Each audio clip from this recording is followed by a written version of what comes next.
अस्सलामुअलैकुम। Previous lecture के अंदर हमने RWD को देखा था, मींस रिस्पॉन्सिव वेब डिज़ाइन, उसके इंट्रोडक्शन को देखा था। आज के इस लेक्चर के अंदर हम बात करने वाले हैं CSS ग्रिड की, कि CSS ग्रिड होता क्या है। तो चलते हैं PDF की तरफ और आज अपने PDF को करते हैं ओपन। तो ये मैंने आपके सामने एक PDF को कर लिया ओपन।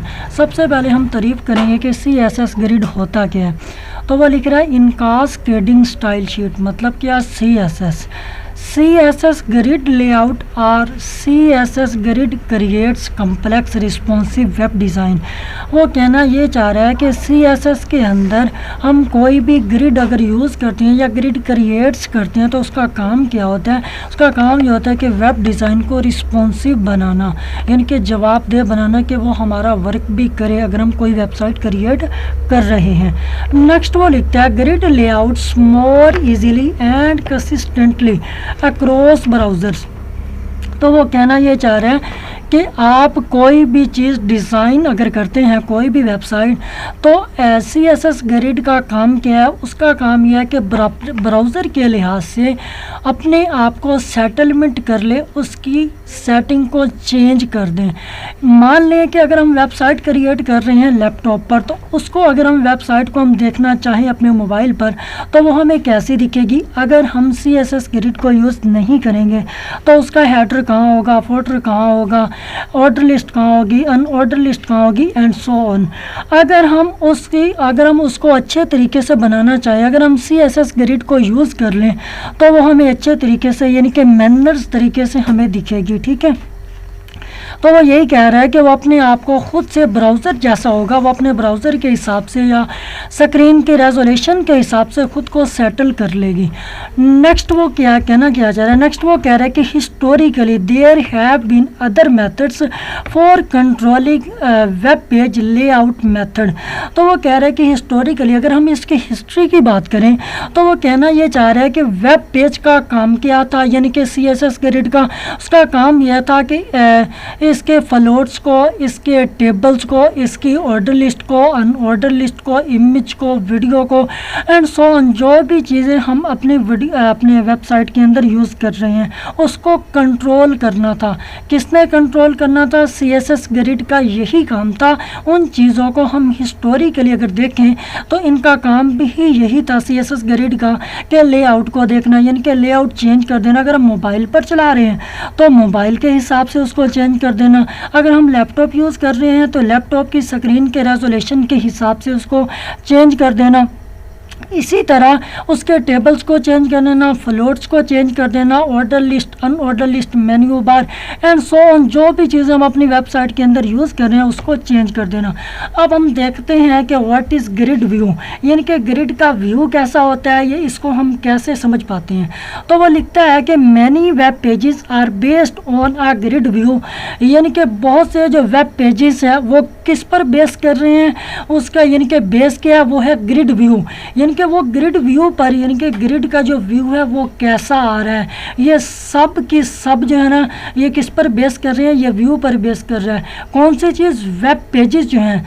तो आगे वो क्या कहना चाह रहा है, आगे वो कह रहा है which means that the page is divided into columns, यानी कि जो पेजेस के अंदर हम ग्रिड को यूज़ कर रहे हैं तो वो ग्रिड का मकसद क्या होगा, वो ग्रिड के जो पेजेस होंगे, यानी कि वेब के जो पेजेस होंगे उनको कॉलम्स एंड रोज में डिवाइड कर देगा। ठीक है, नेक्स्ट लाइन के अंदर वो कहना ये चाह रहा है a responsive grid view often has 12 columns, यानी कि ग्रिड को अगर हम यूज़ करते हैं तो वो हमारे वेब पेज को कितने कॉलम्स के अंदर डिवाइड कर देगा, वो 12 कॉलम्स के अंदर उसको डिवाइड कर देगा। आगे वो कह रहा है and has a total width of 100%, यानी कि उसकी जो विड्थ होगी वो कितनी होनी चाहिए, 100% होनी चाहिए। ठीक है, आगे वो कह रहे हैं and will shrink and expand as your resize the browser window, कि अगर आप मोबाइल यूज़र हैं, मोबाइल पर वेबसाइट को देख रहे हैं, तो वो मोबाइल के हिसाब से, मोबाइल के स्क्रीन के रेजोल्यूशन के हिसाब से उसको रिसाइज कर ले, यानी कि उसका साइज़ चेंज कर दें। प्रीवियस लेक्चर के अंदर मैंने आपको साइज़ भी दिखाया था कि अगर हम अपनी वेबसाइट को लैपटॉप में ओपन करते हैं तो उसका व्यू कैसा रहेगा, अगर हम उसी वेबसाइट को अपने मोबाइल के अंदर यूज़ करते हैं तो उसका व्यू कैसा रहेगा, अगर हम उसी वेबसाइट को टैबलेट के अंदर यूज़ करते हैं तो उसका व्यू कैसा रहेगा। तो ये वही चीज़ बता रहे हैं कि जो हमारा ब्राउज़र होगा या जो हमारी स्क्रीन की रेजोल्यूशन होगी वो उसी के अकॉर्डिंग ही अपने साइज़ को चेंज कर देगा, चाहे वो स्मॉल कर दे, लार्ज कर दे या इन लार्ज कर दे, या वो एक्सपेंड कर दे या वो उसको श्रिंक कर दे, जैसा भी करेगा उसको स्क्रीन रेजोल्यूशन के हिसाब से उसको सेट कर देगा।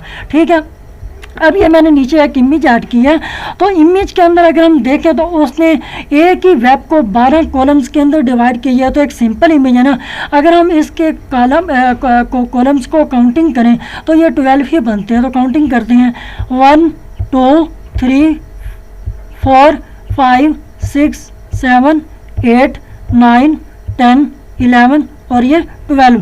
तो ये उसने कॉलम्स को कितने, यानी कि उसने वेब पेजेस को कितने कॉलम्स में डिवाइड कर दिया, 12 कॉलम्स में, 12 कॉलम्स में। और उसकी विड्थ कितनी होगी, उसकी विड्थ होगी 100%। अब हम नीचे आते हैं, नीचे मैंने एक पिक्चर ऐड की हुई है, तो इसके अंदर ये जो आपको एक बार नज़र आ रही है ब्लू, इसमें क्या होगा, इसमें हम लोगो लगा देंगे वेबसाइट का और उसके आगे वेबसाइट का नाम लिख देंगे। और इसके बाद अगर हम मेन्यू बार बनाना चाह रहे हैं, यानी कि पेजेस बनाना चाह रहे हैं, होम का पेज हो गया, अबाउट अस का पेज हो गया, कॉन्टैक्ट अस का पेज हो गया, एंड सो ऑन, जैसे भी आप लिस्ट लगा रही हैं, जैसे भी आप मेन्यू बनाना चाह रही हैं, तो ये हमें इधर दिख रहे हैं।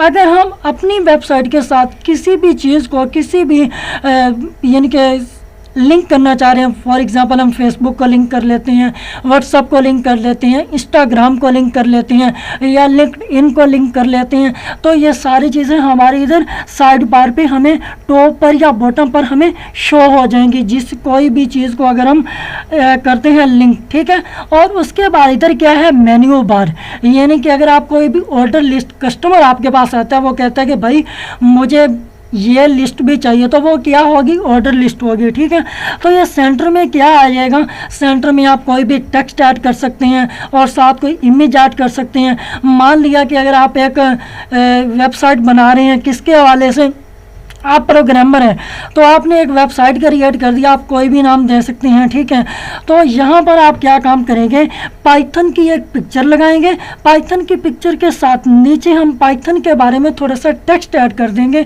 पाइथन का थोड़ा इंट्रोडक्शन दे देंगे, या ये लिख देंगे कि आपको पाइथन के अंदर हम ये चीज़ें सिखाएंगे। ठीक है, और उसके बाद ये भी एक लिस्ट लगा लें आप कोई भी इसको लिस्ट दे सकते हैं, कोई भी कस्टमर आपके से किसी भी चीज़ की डिमांड कर सकता है, तो आप उसी डिमांड को पूरा करने के लिए इधर लिख सकते हैं। और नीचे क्या होगा, नीचे हमारा फुटर हो जाएगा। ठीक है, तो अगर हम इनमें कॉलम्स की बात करें तो इनमें कॉलम्स भी कितने हैं, 12 हैं, तो हम इसको भी काउंट कर लेते हैं, 1 2 3 4 5 6 7 8 9 10 11 12। तो इसके अंदर भी कितने कॉलम्स हो गए, इसके अंदर भी 12 कॉलम्स हो गए। ठीक है, अब ये जो नीचे टेक्स्ट लिखा हुआ है, अगर हम इसकी बात करें तो वो क्या कह रहा है, तो वो कह रहा है using a grid view is very helpful when designing web pages. वो कह रहे हैं कि जब आप ग्रिड व्यू को यूज़ करेंगे तो ये आपको बहुत हेल्प करेगा। किस चीज़ के लिए, आप जब वेब पेज को डिज़ाइन कर रहे होंगे तब ये ग्रिड व्यू हमारे लिए बहुत हेल्पफुल रहेगा। कैसे, यानी कि ये चीज़ों को खुद ही सेटल कर लेगा, उसके साइज़ को खुद सेटल कर लेगा। अगर हम कोई भी लिस्ट लगाने तो वो उसको खुद सेटल कर लेगा।